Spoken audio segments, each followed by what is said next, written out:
பார்த்ததும் கும்பிட வைக்கும் கோயில் கோபுரம், அன்பு பாசத்தில் கும்பிட வைக்கும் மனமும் கோபுரம்.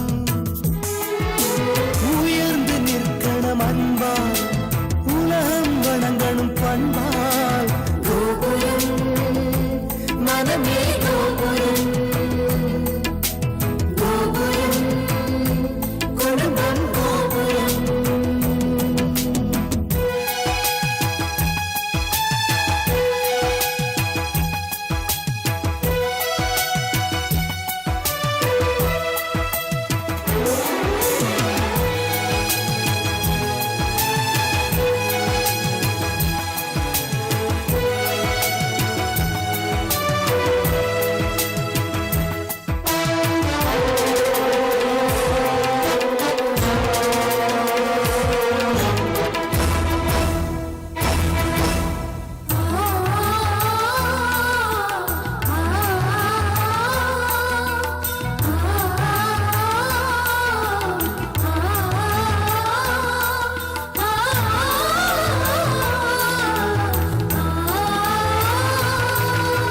ஒருவரை ஒருவர் உணர்ந்து உள்ளங்கள் அன்பிலே இணைந்து, வேதங்கள் என்பதை மறந்து பொறுமையில் இமயம் அடைந்து, பாசத்தின் பலங்களை அறிந்து பண்பெனும் பாதையில் நடந்து, கண்ணென உறவினில் மகிழ்ந்து தூணென குடும்பத்தை சுமந்து, கோயிலை போலே குடும்பமும் அமைந்தால் சொர்க்கம் நிஜமாகும். கூட்டு குடும்பத்தின் பொறுமை உணர்ந்திடும் போது கோபுரம் போலாகும். கோபுரம் மனமே கோபுரம், கோபுரம் குடும்பம் கோபுரம். பார்த்ததும் கும்பிட வைக்கும் கோயில் கோபுரம், அன்பு பாசத்தில் கும்பிட வைக்கும் மனமும் கோபுரம். பார்த்ததும் கும்பிட வைக்கும் கோயில் கோபுரம், அன்பு பாசத்தில் கும்பிட வைக்கும் மனமும் கோபுரம். உயர்ந்து நிற்கணும் அன்பால், உலகம் வணங்கணும் பண்பால்.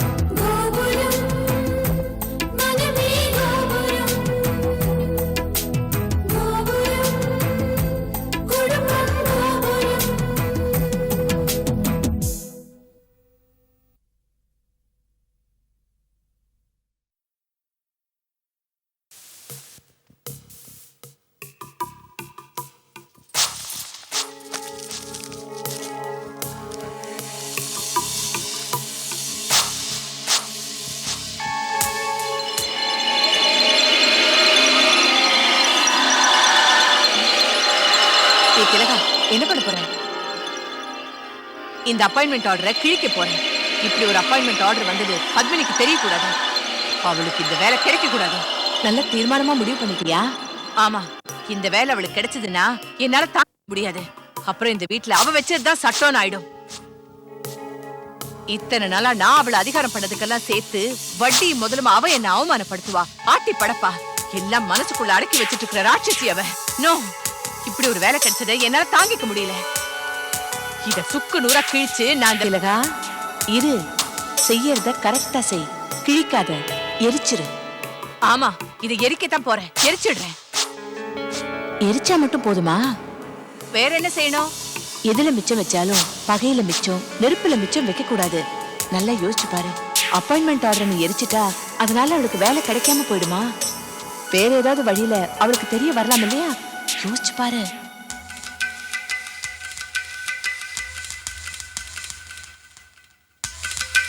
ஒரு வழியும் கிடையாது. இந்த லெட்டர்ல என்ன போட்டிருக்கு? ஒரு வாரத்துக்குள்ள இந்த வேலையை ஏத்துக்க சம்மதம்னு பத்மினி லெட்டர் மூலமா தெரியப்படுத்தணும். அப்படி இல்லைன்னா வேற ஒருத்தருக்கு இந்த வேலை போயிடும்னு தெளிவா போட்டிருக்கு. நான் என்ன செய்ய போறேன், இந்த லெட்டரை அடிச்சுட்டு நாளைக்கு ஏன் ஆபீஸ்ல ஒரு லெட்டர் அடிச்சு இந்த வேலையில சேர இஷ்டம் இல்லன்னு உடனடியா கொரியர்ல நாளைக்கு போற மாதிரி அனுப்பிச்சு வச்சிருக்கேன். அந்த கம்பெனில வேற ஒருத்தருக்கு வேலை கிடைச்சிரும், நடந்துரும். சபாஷ், இத உடனே செஞ்சிரு. சந்தோஷத்துல பெரிய சந்தோஷம் நாம சந்தோஷப்படுறது இல்ல, மத்தவங்களை வேதனைப்படுத்துறதா.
ஹலோ பாலாஜி.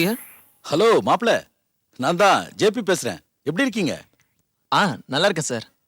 பாலாஜி, உங்க சைடுல பத்திரிக்கை வைக்கிற வேலையெல்லாம் நல்லா நடக்குதா? எல்லாம் நல்லபடியா நடக்குது சார். அப்புறம் என்ன?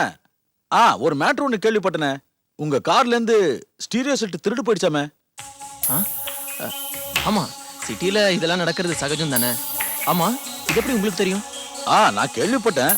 ஆமா, போலீஸ்ல கம்ப்ளைண்ட் பண்ணீங்களா? கம்ப்ளைண்ட் பண்ணா கிடைக்கவா போகுது? அதான் நம்ம எல்லாரும் செய்யற தப்பு. போலீஸ்ல கம்ப்ளைண்ட் பண்ணா நம்ம பொருள் நிச்சயமா கிடைக்குங்கிற நம்பிக்கை எல்லாருக்கும் வரணும் சார்.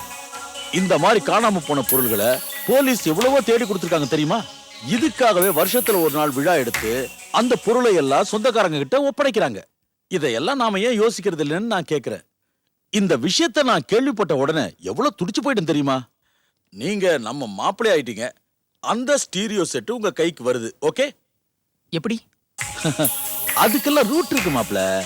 எங்க தட்டினா அந்த செட்டு உங்க கைக்கு வரும்னு எனக்கு தெரியும். நான் ஒண்ணு செய்யறேன். நம்ம பட்டாபியை அனுப்பி வைக்கிறேன். உங்க லெட்டர் ஹெட்ல ஒரு கம்ப்ளைண்ட் எழுதி கொடுங்க. நீங்களா எழுத வேணாம், அவன் சொல்ற மாதிரி எழுதி கொடுங்க. ஏன்னா அவனுக்கு எக்ஸ்பீரியன்ஸ் ஜாஸ்தி. ஒரு அபிஷியல் ரெக்கார்டுக்காகத்தான். இன்னும் 2 நாள்ல அந்த ஸ்டீரியோ செட்டு உங்க கைக்கு வருது. அதுக்கு நான் பொறுப்பு. ஓகே? என்ன சார் இவ்வளவு தூரம்? நீங்க எதுக்கு? நோ, இது வந்து என் டியூட்டில. நீங்க வீட்லயே இருங்க மாப்ள. நான் பட்டாபி அனுப்பி வைக்கிறேன். இப்ப நான் வீட்ல தான் இருக்கேன். இன்னும் கொஞ்ச நேரத்துல ஆபீஸ் கிளம்பிடுவேன். அப்படியா? நான் ஆபீஸ்க்கே பட்டாபி அனுப்பி வைக்கிறேன். நீங்க உங்க லெட்டர் ஹெட்ல டீடைலா அவன் சொல்ற மாதிரி எழுதி கொடுங்க. ஓகே? சரி சார், ரொம்ப தேங்க்ஸ். நீங்க அனுப்புங்க, நான் கொடுத்து அனுப்புறேன். Welcome welcome.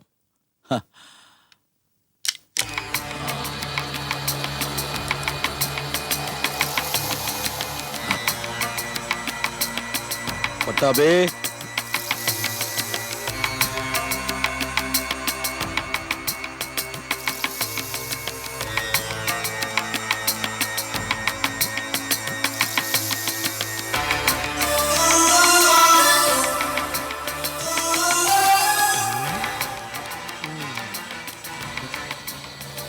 அண்ணா, நீங்க பேப்பர் வெயிட்ட சுத்தி விடுறத பார்த்தா யாரையோ சுத்த விட போறேன்னு எனக்கு புரியுறது.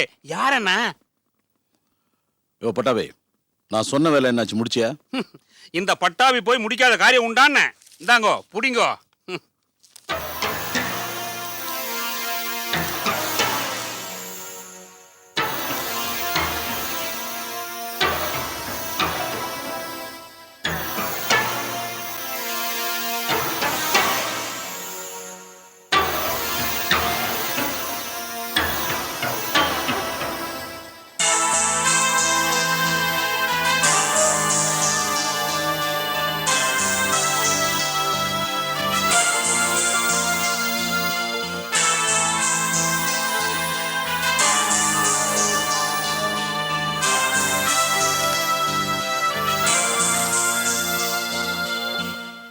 அண்ணா, அடுத்தது நீங்க என்ன சொல்ல வரையில எனக்கு நன்னா தெரியும்.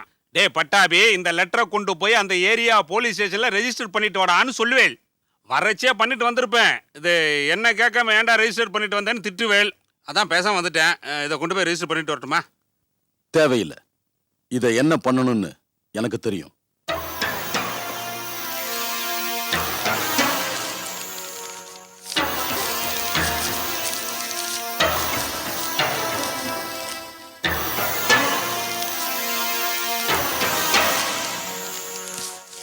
என்னண்ணா படிச்சு மடிச்சு பாக்கெட்ல வச்சுட்டேல். நீங்க கொண்டு போய் போலீஸ் ஸ்டேஷன்ல கொடுக்க போறல, அங்கெல்லாம் நீங்க போகப்படாதண்ணா. இந்த பட்டாபி எதுக்கு இருக்கிறான்? எந்த புத்துக்குள்ள எந்த பாம்பு இருக்கும், எதுக்குள்ள எந்த கேமரா வச்சிருப்பாங்கன்னு யாருக்கு தெரியும்?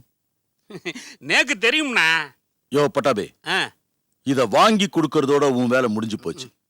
கம்ப்ளைண்ட் கொடுக்கறதோ இல்ல திருட்டு போன கார் ஸ்டீரியோவை வாங்கி கொடுக்கறதோ ஏன் நோக்கம் இல்ல. அப்புறம் அவனோட லெட்டர் பேட் எனக்கு வேணும்.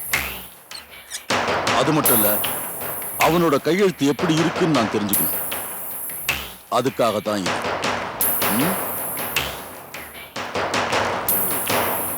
அடா, எத்தனை ஜென்மம் எடுத்தாலும் இந்த பட்டாபிக்கு உங்க அளவுக்கு கிரிமினல் மைண்ட் வரவே வராதுன்னா என்ன clean bolt ஆக்கிட்டேல்.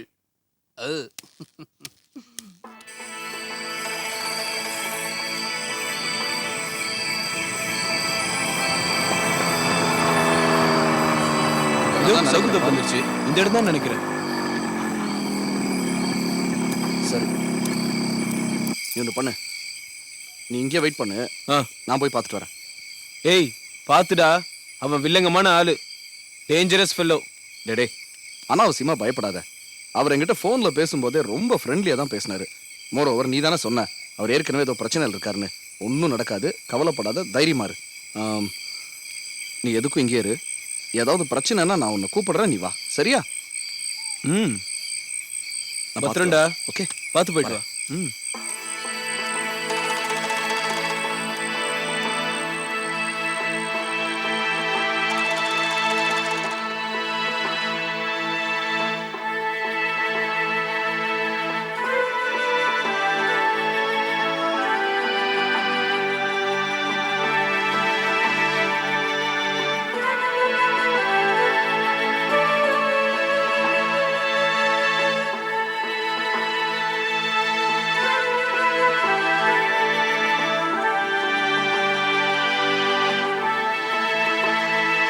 Welcome, my dear young boy. Welcome.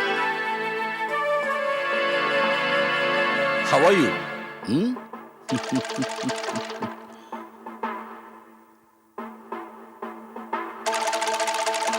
விஷயத்துக்கு வாங்க. Okay okay.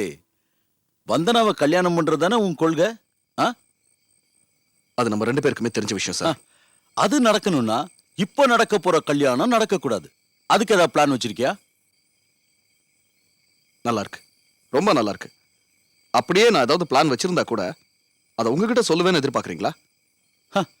நீ ஒரு பிளான் போட்டு நான் ஒரு பிளான் போட்டு குழப்பம் ஆயிடுச்சுன்னா அதான் எதுக்கு 2 பிளான்னு கேக்குறேன். புரியுது? என்னோட நோக்கமும் இந்த கல்யாணத்தை நிறுத்தணுங்கிறது தான். இல்ல, சுத்தமாவே புரியல. இந்த கல்யாணம் நடக்கணும்னு மெனக்கெட்டது நீங்க. நீங்க எப்படி இந்த கல்யாணத்தை நிறுத்த முடியும்? இல்ல எதுக்காக நிறுத்தணும்?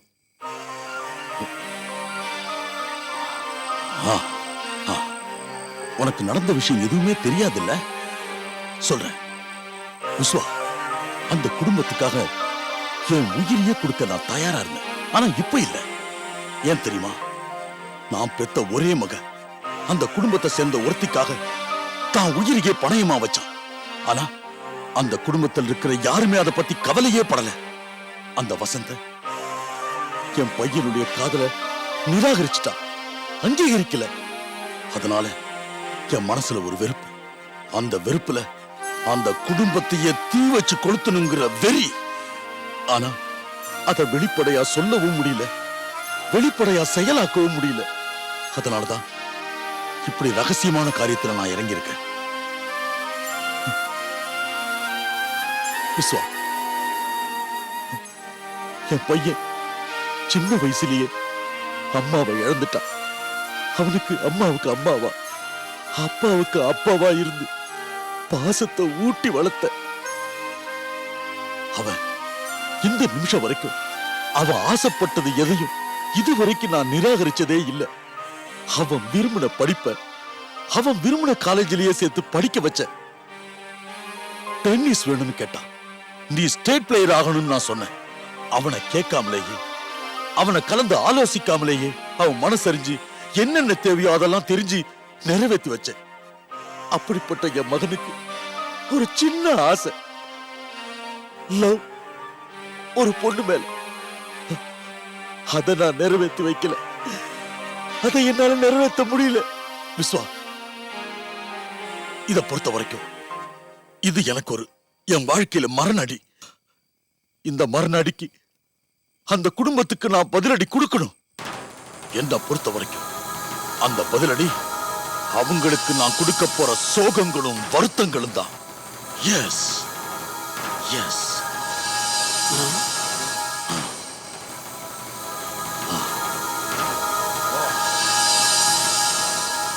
So please compose yourself. கொஞ்சம் ரிலாக்ஸ்டா இருங்க. எனக்கு ஏற்பட்ட இந்த பாதிப்பு அந்த குடும்பத்தில் இருக்கிற ஒவ்வொருத்தருக்கும் ஏற்படணும். இந்த யுத்தத்துல நான் கொடுக்கிற முதல் அடிதான் இந்த கல்யாணத்தை நிறுத்துறது. அதுல நான் ரொம்ப தீர்மானமா இருக்கேன். சொல்லு, இப்ப சொல்லு விஸ்வா, நான் போட்டிருக்கிற இந்த பிளான்ல என்னோடு சேர்ந்து நீ செயல்படுறதுக்கு தயாரா இருக்கிறியா? சார், நான் நினைச்சதையே நீங்களும் நினைச்சிருக்கீங்க. அப்புறம் எனக்கு என்ன சொல்லுங்க? I don't mind. என்ன சார், மறுக்கிறதுக்கு இதுல ஒண்ணுமே இல்லை சார். தாராளமா தாராளமா நீங்களும் நானும் சேர்ந்து செயல்படலாம். நீங்க பெரிய கிரிமினல் லாயர், உங்களுடைய கிரிமினல் பிரெயின், இன்டெலிஜென்ஸ் இதெல்லாம் பார்த்து நான் ஆச்சரியப்பட்டிருக்கேன். இன்ஃபேக்ட் உங்க புத்தியும் என் புத்தியும் மோதின போது அதுக்காக நான் வருத்தப்பட்டிருக்கேன். தவிர தனிப்பட்ட முறையில் உங்களுடைய இன்டெலிஜென்ஸ் மேலேயும் உங்க திறமை மேலேயும் எனக்கு மதிப்பு மரியாதை எல்லாமே இருக்கு. அப்படிப்பட்ட நீங்க எனக்கு ஆதரவா நிக்கிறேன்னு சொல்லும்போது கசக்குமா என்ன? பிரச்சனை இப்ப அது இல்ல. வந்தனாவோட நடக்க போற இந்த கல்யாணத்தை நீங்களும் நானும் சேர்ந்து நிறுத்தலாம். ஆனா வந்தனாவை அதுக்கப்புறமா நான் கல்யாணம் பண்ணணும். அதுக்கு ஏதாவது வழி இருக்கா? அதுக்கு ஏதாவது பிளான் வச்சிருக்கீங்களா? அதுக்கு இப்ப என்ன அவசரம்? ஒரு பில்டிங் கட்டணும்னா முதல்ல நிலத்தை வாங்கணும். அந்த நிலம் நம்மளுக்கு சொந்தமானதுக்கு அப்புறம் தான் அதுல எப்படி பில்டிங் கட்டணும்னு பிளான் போடணும். முதல்ல வந்தனா கல்யாணத்தை நிறுத்துவோம். அதுக்கப்புறம் நடக்க போறது அடுத்த பிளான். ஓகே சார், நான் இப்ப என்ன பண்ணும்? What's your plan? ஏன் கேட்கறேன்னா, என் பிளானை விட நிச்சயமா உங்க பிளான் நல்லா இருக்கும்னு எனக்கு நம்பிக்கை இருக்கு. Very good.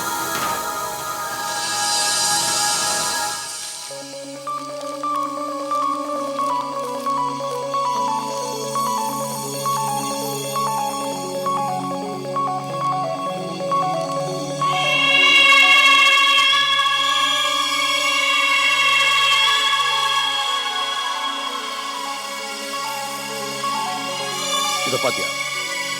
வந்தனாவை கல்யாணம் பண்ணிக்க போறானே பாலாஜி, அவன் எழுதின லெட்டர். இதுல என்ன மேட்டர் எழுதிருக்குங்கிறத பத்தி நீ கவலைப்பட வேண்டாம். அவன் கையெழுத்து வேணுங்கிறதுக்காக ஒரு செட்டப் பண்ணி வாங்கின லெட்டர். நீ என்ன பண்ற? இதே மாதிரி ஒரு லெட்டர் உடனே தயார் பண்ற. அது ஒன்றும் பெரிய பிரச்சனை இல்லை. ஒரு மணி நேரத்து வேலை. ஸ்கிரீன் பிரிண்டிங்ல கொடுத்தா உடனே கொடுத்துருவோம். அப்புறம் இதுல இருக்கிற ஹேண்ட் ரைட்டிங்க நல்லா பார்த்துக்க. அதே மாதிரி எழுதி பழகணும். அதில் இருக்கிற மாதிரியே முத்து முத்தா எழுதி பழகணும். பின்னாடி என்ன எழுதணும், எப்ப எழுதணும், எப்படி எழுதணுங்கிறத பத்தி நான் அப்புறமா சொல்றேன். முதல்ல நீ செய்ய வேண்டியது இந்த ஹேண்ட் ரைட்டிங்க அப்படியே உன் மனசுல பதிச்சுக்கணும். புரிஞ்சுதா? அதாவது வந்தனாவை கல்யாணம் பண்ணிக்க போற பாலாஜியோட கையெழுத்தை நான் எழுதி பழகணும். கரெக்ட். அதுக்கு இந்த லெட்டர் ஒரு சாம்பிள். ரைட். ஓகே, வேற வாட் எல்ஸ்?